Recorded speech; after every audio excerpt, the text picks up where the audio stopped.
Let's head to the voicemail of Truth and Reason.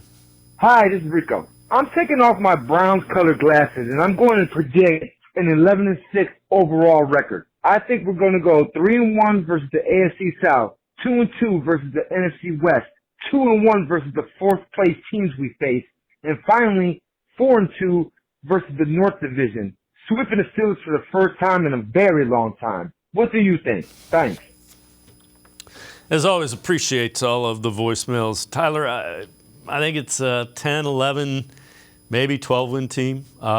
If it's below 10, I think it's a disappointment for what they've assembled.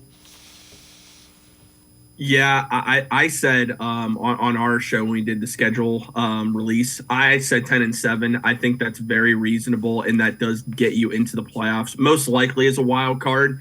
But at the same time, the AFC North is, in my opinion, one of the toughest divisions in football, if not the most difficult division in the NFL. So I think that possibly could win the division title. But either way, I think 10-7 gets you into the playoffs. And if you don't make the playoffs, I think it's safe to say, as much as I'm a huge Kevin Stefanski fan, I really am. And I think he's dealt with a lot of very difficult circumstances here these last couple years.